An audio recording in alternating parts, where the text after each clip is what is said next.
fall flat at the start like that? Just what did you see from the group there that led to such? Then we missed a bunch of shots early. Jaden had some good looks. Mike had some good looks. They didn't go down. They led the runouts, and then we started trying to force it all, individually, one-on-one, and I think we had, a bunch of turnovers in that next phase of the first quarter, and that obviously got the crowd into it, them going, and then just we just struggled to find a rhythm. Everyone was kind of trying to do it all by themselves. We lost our connectivity, but all credit to the Thunder. They certainly deserved this. They played outstanding, and we came up short in a lot of ways. So to lose this decisively, is there just a kind of a level of disappointment in a moment this big to kind of answer? I mean, if you lose, you lose, John. Like all losses are disappointment for us. So yeah. So.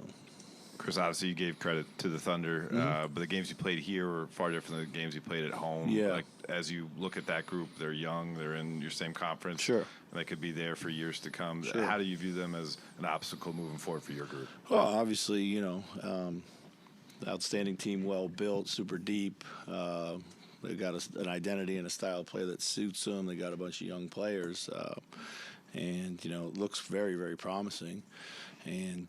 But one thing we've learned about the league, it looked promising for Boston a year ago. It looked promising for Milwaukee for a few years. Like, the league is so hard right now. Obviously health factors into it.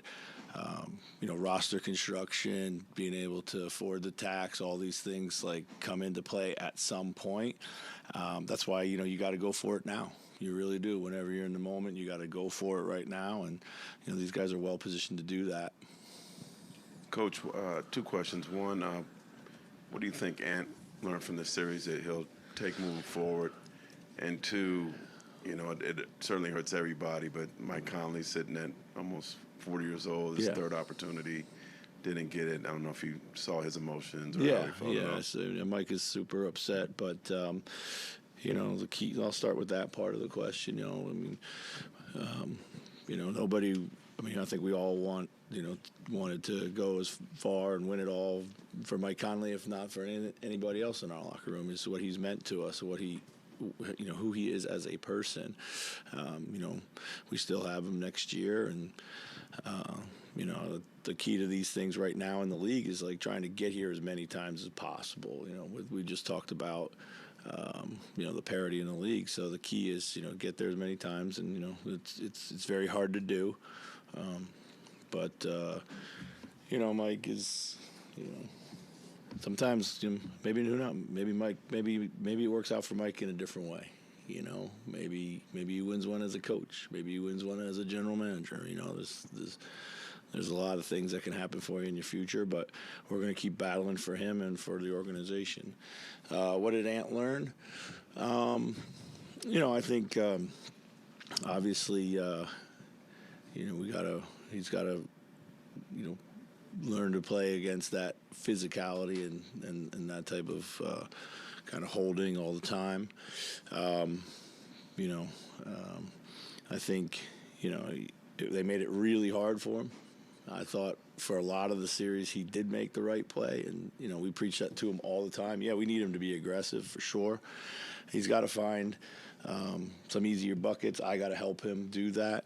I think we were never able to establish something consistent with him, and that's on us as much as anybody. So.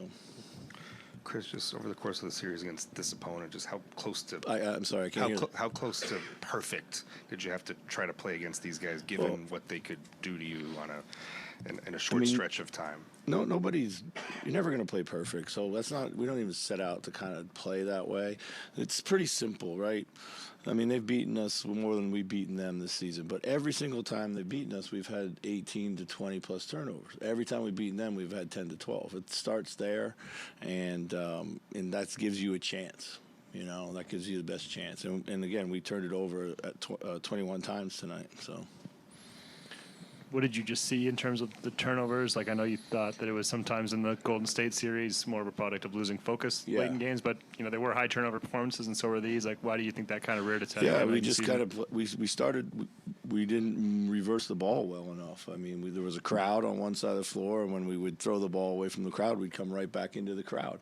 And they're super handsy and physical, and they just were taking it from us in those spaces. We had to get the ball to the other side of the floor. And we just didn't do that consistently well. The initial drive has to be to pass, and a lot of times these guys were just trying to score off of those drives, and those plays were never really going to be there. So, Chris, I remember you said at the beginning of the season when it started slow, it was going to take a while for the cake to bake with this team, and it did, and obviously not the end result that you were hoping for this season, but reflecting, I know it's right now, but kind of reflecting on that process and that challenge and the accomplishment of it, what goes through your head? I mean, I'm just very proud of the guys. It was definitely a challenging season in a lot of ways. They stuck with it. They stuck with each other. They stuck with me. It wasn't always pretty, but we played our best basketball when it mattered, which was down the stretch. We found some things that we could repeat, and it was. I remember having a conversation with Anthony, like, I don't know, mid-season. I said, what do you think a good season feels like? What do you think that looks like for us right now? Like, and he said, let's get into the playoffs, win a round, and see where we go. And it was exactly my thought at the time, too. I felt like if we can get into the playoffs and win a round, like, there's no reason we couldn't go farther. And at the time, we were not a very fully formed team. Like, we had a lot of struggles right at that point in time. But that was the goal. And, guys kind of shifted their emphasis. And, so I got to be proud of that. I mean, at this point in time, you want to go further. But, we got to try to lay a foundation where we can keep learning. So. Is there anything roster-wise you think you need against a defense like that to kind of continue to complement Ant? It felt like a lot of times he was the only one who could really break down off the bounce, especially tonight. Yeah, I mean, for sure. I think the league is, the more handlers you have, I think it's especially with all the switching and with these guys with their gaps and stuff like that. You got to have guys who can go somewhere, break the paint, make the play, but. I'm excited. We got a lot of good young players on our roster here that didn't necessarily get the run that maybe they should have this season. But, I really like where we are, and I'm sure our front office will do a great job in the offseason and the draft because they always do. Just reflecting on the 26-5 run you had leading up to the conference finals, that group and that cohesion and momentum that you put together, do you feel like that's replicable realistically going into next year in terms of this is going to be what our core looks like? I do think it's replicable. I do think next season, is going to be extremely hard in the West. I mean, even harder than this year. I mean, there might not be teams in a quote-unquote rebuilding phase next year. They might have 15 teams going for it next year. Like a great season in the West for some teams might be 42-40. I mean, that's insane if you think about it. And but I do think we've found some stuff that we can repeat and that can be part of who we are. I think, we definitely need to lengthen the rotation. We got some young guys who are itching to play and I know can help us. We saw it from Jalen and we certainly saw it from TJ here. I'm pretty excited about that. So.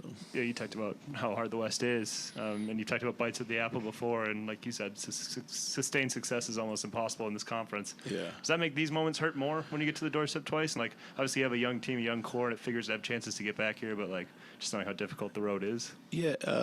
No, I mean, this hurts because you're competitive. It doesn't. I don't think there's any like larger perspective that we won't ever get back. I don't assume that we will. You got to put the work in. We were beat by the better team. So, you fight and you fight and you fight, but they played better, they're better. And so at that point in time, like, I'm not one of these guys who takes losses, into the summer with me.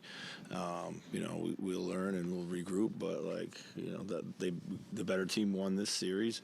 And, I'm proud of our guys and our organization for getting here. So, Chris, Rudy during the regular season, maybe not, you're probably in the play-in or below that without the production and consistency that he gave you during the regular season. It was a little bit shorter minutes and stuff in the postseason. When you think about his impact on this team over the course of the season, do you distinguish between the playoffs and the regular season and what he was able to do for you? Not really. I mean, we know going into the playoffs, it can be matchup based, it can be style based, it could be like, you know, you're just chasing certain things out there or whatnot. I mean, you know, Rudy has been great for us. He's been great since he's gotten here. I think by his own admission, he returned to form as the season went along. He didn't have the same start that he had at the end, and that can be said for a lot of our guys and our team in general, as we just talked about. So, and he's mature. He's at a point right now in his career where he understands these things, and of course he's fiercely competitive and he wants to play all the minutes all the time. And you know, when we were just down, and so much of this series was us trying to find consistent offense, and you know, the way they were matching up and stuff like that. You know, we got to do a better job of maximizing him as an offensive player in the little ways that we can and have done in the past. This year was not a good job by us in that capacity. So, you know, that's one thing I would say for Rudy, where I know he does get frustrated. We got to find him. You know, he is open, and we got to find him. So. Awesome. Thanks, Coach. Thank you. Thanks, Chris.